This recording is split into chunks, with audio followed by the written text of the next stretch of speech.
Hello, how everyone is doing? I hope you're doing well and taking little breaks from that chaos life of cybersecurity. Okay, so this video is going to be a chill video because I'm just going to answer some of the anonymous messages that I got from you guys. So I posted a link a few days back and I asked you that you can share your thoughts or ask your questions related to anything on that, and I'll try to answer them. So let's move on with the first one. Okay, I have never done this before. I got some of the weird questions as well, but let's try to answer them. Let me scroll down. So the app I'm using is NGL, and no, this is not a promotion. I'm just sharing with you guys. So the first question is, how to be good or very, very best at something like bug bounty or red teaming, especially, or API hacking in general, in considerable amount of time? Okay, so basically mastering a skill and want to be best at something in particular amount of time. First, stop thinking about the time, I would say. Pick up a skill or a topic that you want to be good at. Let's say you want to be good at API hacking. In that case, you first have to start spending time more on it, like reading number of blogs or solving number of labs. I know multiple people are doing that already, but it's about what's your routine. Let's say you are reading some blogs and doing labs, and then in 2-3 days you are disappearing, not doing anything. So you are breaking the link there. You just have to make a routine and try practicing those things every day. Make a simple routine. You don't have to do a lot of things in a single day. Just break down what you want to do, write it down on a notebook, what you want to do, all the tasks, and prioritize your task. And remove the task that is unnecessary. Prioritize what is necessary right now. And then you can add on when you get a habit of it. But first, start with making a habit of something that is really important to you. Everything on the internet is free. If you are not getting resources, then probably you're not searching up. But if you search up, you'll get a lot of things on the internet. And even if some things you're not getting or you're confused about, you can ask in the communities, right? You can ask it in my Discord server as well. So I'll try to help you out. Okay. Moving to the next anonymous message. I love your YouTube channel. Thank you so much. I know I haven't been uploading a lot of videos, but recently I tried to get more active on YouTube and I'm seeing a bit good response now. So thank you for that. Moving on to the next anonymous message. It says, how do I get started in cybersecurity, especially when I'm trying to self-learn? Okay. So you can start in cybersecurity just the usual way as everyone is doing actually, because most of the people are self-learned, but some of the people has access to more resources and people based on the communities they live in actually. Okay, so I also started by doing self-learning in cybersecurity. So during the COVID time, I started programming and started learning hacking. So that time I was doing random things, but then I started learning, getting idea of pretty much everything. And then I started learning about web application hacking. Then I moved to API hacking and all. So I would say that if you want to self-learn, you just have to make a particular routine. Similar to what I answered in the first question. You have to start learning things. Stop thinking how much I have to learn. Just start doing it without thinking. Just do it every day for some amount of time. And you can make a habit tracker as well, where you can track what things you did today. And of course, don't forget to make notes. I emphasize this a lot. Since I started learning these things, I always made a lot of notes, both in programming and in hacking as well. So I use Notion for storing all of my notes, and they are pretty useful. Trust me, we all are humans, we forget things, and notes really help you in that. Not just write things, add screenshots, add your own ideas, add links there so you can refer to them. Okay, now let's move on to the next one. What got you into cybersecurity and for how long have you been doing this? Okay, as I mentioned in the previous question, I started learning about cybersecurity and programming stuff basically in high school. So during that time, COVID happened. I had a lot of time at home. So that's when I started doing programming. I know it sounds weird, but I started with Python. I don't know. But then later I realized that to understand concepts better, you should definitely start with C and then C++ and then move on with other languages like Python. But anyways, learned it later. So what actually got me in cybersecurity is since childhood, I liked computer science, but I didn't take it seriously as a career option. I was just doing it as a hobby. So I used to play a lot of video games, but then I did a little bit of web designing as well, like creating website and logging pages and all. Because I was just messing around here and there, making little projects. But then I got to know about hacking, and then I got interested into it, like how you do it. Then I started looking for courses or resources online, and then I learned a bunch of stuff like how you can um, do Wi-Fi hacking. I know we all went through that, and some of the web application attacks as well. Though my concepts were not very clear, I was still trying to get to know everything and get my hands on everything. So it was just curiosity, I would say. I had a lot of time at home and I was curious. So I spent my whole time doing that single thing. Moving on to the next message, that is, you are my inspiration. Oh, thank you so much. That's so sweet of you guys. I got multiple very sweet messages. That's so nice. Okay, next question is, will we ever get a face reveal? Yes, you will, but there are some conditions to it. I want to hit 10k subscribers, so if I get 10k subscribers and if I get good amount of watch time till then I'll definitely do a face reveal. So it's up to you guys. All you have to do is watch my videos and share it with your friends and give me your feedbacks and everything. That's all I need. Thank you. Next one is, I really admire how you always seem to research things so thoroughly. How did you build that habit over time? Did it take a while? First of all, thank you for saying that. And how did I build that habit over time? Okay. So the thing is, I've always been kind of like a nerd, so I like making notes on everything. Even when I was not doing cybersecurity before that, so even at that time, I used to make a lot of notes on the subjects I used to read in school time. So I actually had this habit since childhood. I don't know, I didn't try to do it, I just like doing it. I like the idea of writing. So when I started learning cybersecurity, I automatically started making notes on them as well. Someone literally sent me meow. I don't know how to reply on that. Okay, moving on to the next anonymous message we have is, when did you get into InfoSec? As I mentioned in the previous similar question, that I started learning programming and everything during COVID time, but I started to get more into hacking in the recent 2 years. So I started my official job in InfoSec in 2023. So that's when I got really into it, I would say. This one is a pretty big one. And this one says, I'm so inspired and honestly a little surprised to hear you're a girl and also from India. I'm so curious, at what age did you start your bug bounty journey and what kind of struggles did you face before entering this field? Also, what was your motivation for entering this field? Okay. Again, thank you. What age did I start getting in bug bounty? To be honest, I started bug bounty last year. I know that's crazy. Before that, I used to do a lot of labs, and I did a little bit of VDP as well, but to be honest, it didn't make any sense to me. I was just looking at the functions and intercepting random things in burp, and it was not making any sense to me. I didn't know what to do. So in that case, I thought to first learn everything properly, the basics and everything.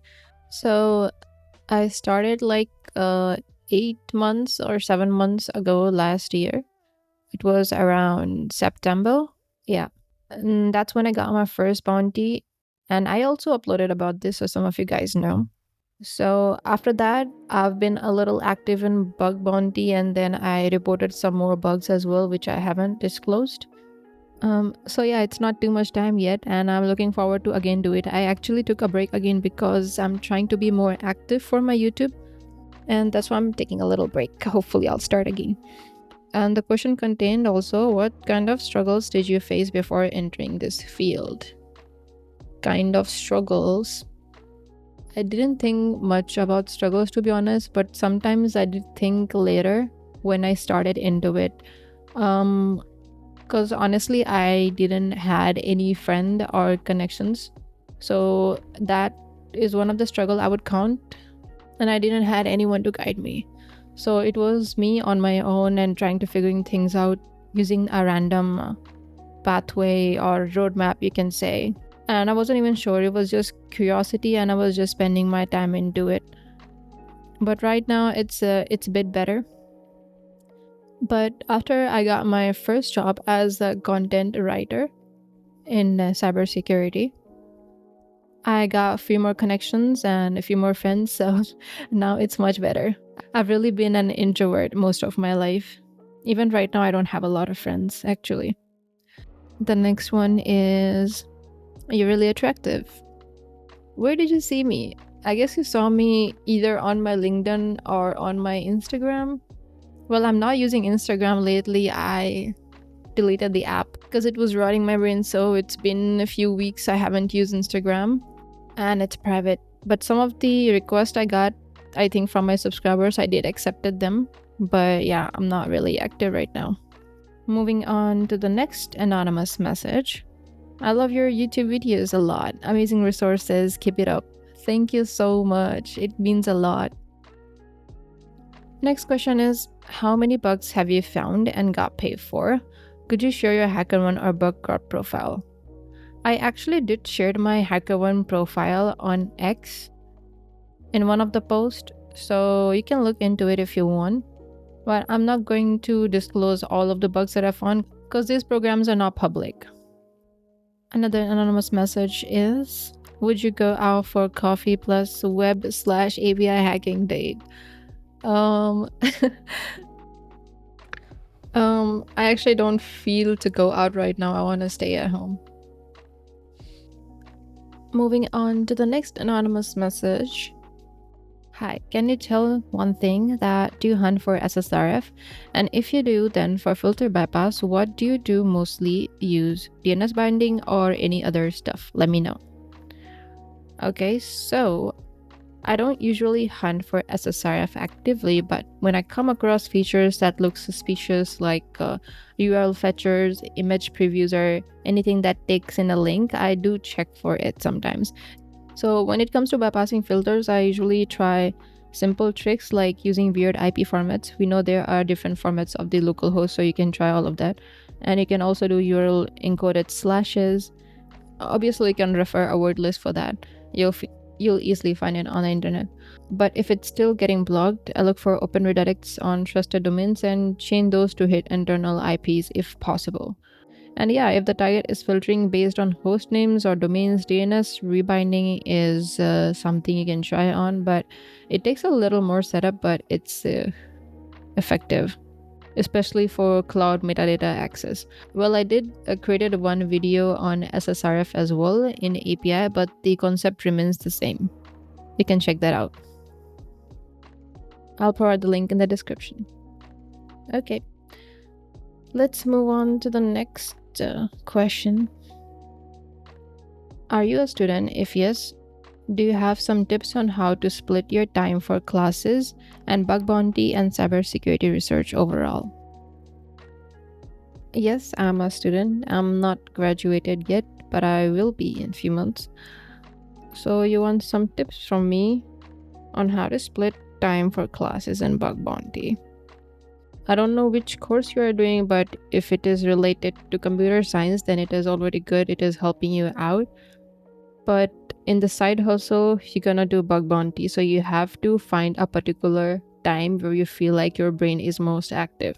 For example, for some people, their brain is more active in the daytime or in the morning time. For some people, it's the nighttime. Most of the bug hunters I've seen, usually, I think their brain works more actively at nighttime.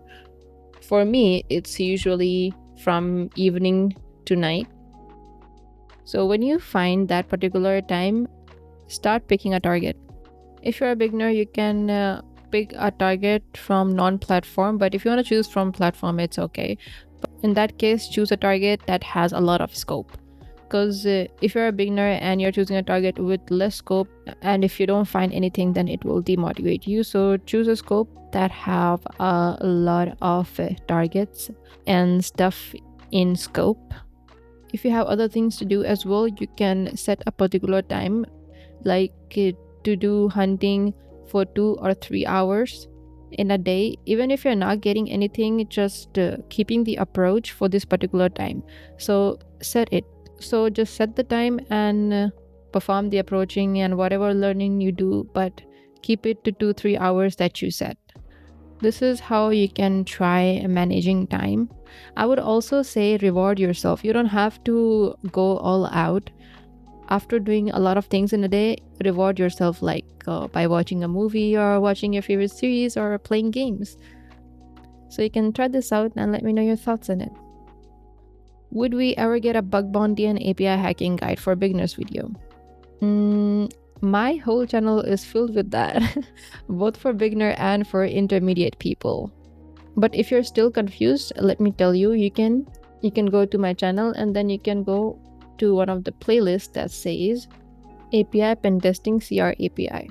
So in this series, it is a very beginner level video. First, you will understand how you can discover and look around in the application and how you can identify APIs and other things. Literally the approach of just looking at the application and understanding what is going on. And then you will see multiple vulnerabilities. Once you have completed that playlist, you can watch this video OWASP API Top 10 and you can research on each of these vulnerabilities yourself as well. Though I have covered all the OWASP API Top 10 in my videos, if you scroll down to my previous videos, you will definitely find it. And you said bug bounty beginner video. I think there is a lot of resources on that on the internet. A lot of people has made a beginner bug bounty level video. I don't want to make a video on that. I'm not trying to sound rude, but there's already a lot of content there. So look around, hope you'll find good things, and if you don't, you can ask it in my Discord server.